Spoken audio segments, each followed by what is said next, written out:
What is the highest good in life? For most people, the answer might be pleasure, wealth, power, fame, or even love.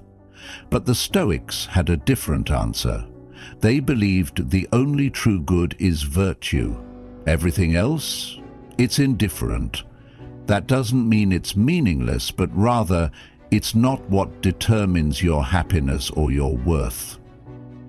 According to the Stoics, virtue is not just part of living a good life, it is the good life.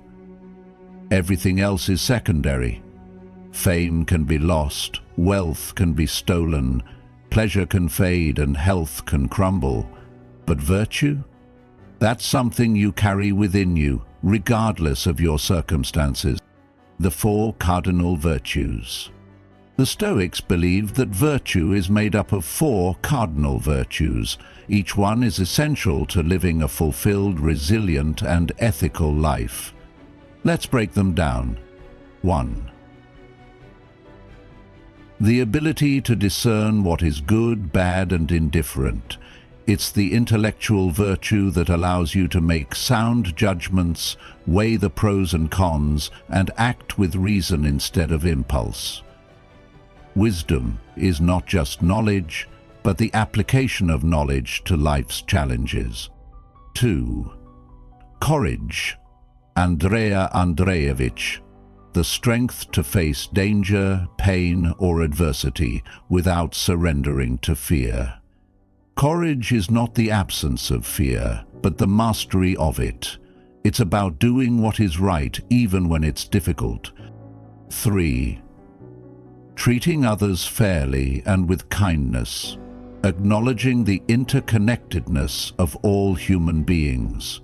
It's about striving for fairness, integrity, and doing what is morally right, even when it's inconvenient. 4. For the Stoics, these virtues were not mere ideals, but practical tools for living. They were meant to be practiced, refined, and applied to daily life. Virtue over external goods. Most people chase after external goods, money, power, pleasure, thinking they will bring happiness. The Stoics believed that placing your happiness on external things is a recipe for misery. Why? Because external things are beyond your control. Marcus Aurelius, the philosopher king, wrote, "If you are distressed by anything external, the pain is not due to the thing itself, but to your estimate of it, and this you have the power to revoke at any moment." The Stoics weren't opposed to wealth, pleasure, or comfort. They simply saw them as preferred indifference, things that can be enjoyed, but should never be depended upon for happiness. They recognized that you could lose your money, your reputation, even your loved ones, and still remain virtuous. And if you remain virtuous, you remain unshaken. Why virtue is the only true good? To the Stoics, virtue is the only true good, because it's the only thing that truly belongs to you. It's the only thing entirely under your control. You can lose everything else in an instant, but your character, your integrity, your moral choices, these are yours alone. Seneca put it simply, "Virtue is nothing else than right reason." And right reason is something that lives within you, regardless of your external circumstances. Now, this might sound like a lofty, almost unrealistic ideal. After all, how many of us can truly say we live by virtue alone? But the Stoics were not interested in perfection, they were interested in progress. Every day was a chance to grow stronger in virtue, to refine their character, and to pursue excellence in thought and action. Applying virtue in daily life. How does one actually live a virtuous life? It's not about withdrawing from the world or sitting on a mountain meditating all day. It's about living with integrity, courage, wisdom, and temperance in whatever circumstances you find yourself. 1. Wisdom in practice. Imagine you're faced with a difficult decision at work. There's a choice between taking the easy route, which benefits you but harms others, or the difficult route, which requires effort but is just.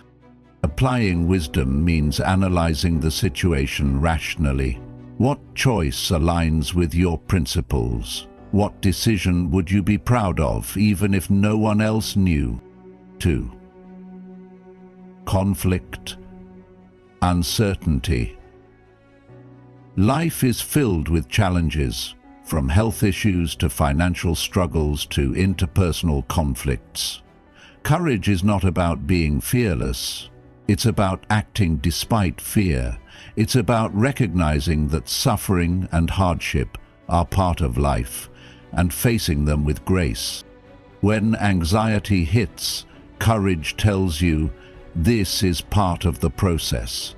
Embrace the challenge and grow from it. 3. Justice in interaction. Justice is about more than just laws or fairness. It's about how you treat other human beings. Do you act with kindness and integrity? Do you speak honestly even when it's difficult? Do you contribute positively to your community? Justice reminds us that we are part of something larger, a social fabric that demands respect and kindness. 4. Temperance in desires. Moderation is not about denial, it's about balance.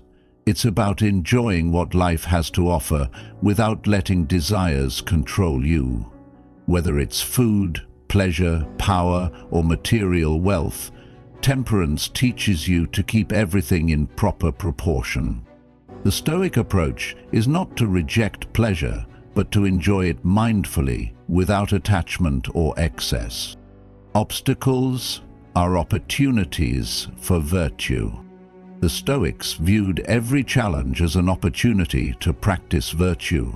If someone insults you, it's a chance to practice patience and humility. If you face loss, it's an opportunity to practice acceptance and resilience. Marcus Aurelius said, "The impediment to action advances action. What stands in the way becomes the way. The obstacle itself is the path. Every difficulty is a test, a chance to strengthen your character." Living by virtue. Living by virtue does not mean being perfect. It means striving to act with integrity even when it's hard. It means holding yourself to a higher standard, not out of pride, but out of dedication to living a meaningful life. You will fail. You will fall short. The Stoics knew this, but they also knew that every failure is part of the journey. Every mistake is a lesson. The key is to keep moving forward, refining your character through each experience. Why it matters. The pursuit of virtue is the pursuit of true happiness, not the fleeting kind of happiness that depends on wealth or pleasure, but the deep, unshakable contentment that comes from living in accordance with your highest principles. The Stoics believed that if you live by virtue, you cannot be harmed by external events. You might lose possessions, status, health, even loved ones, but you cannot lose your virtue unless you choose to abandon it.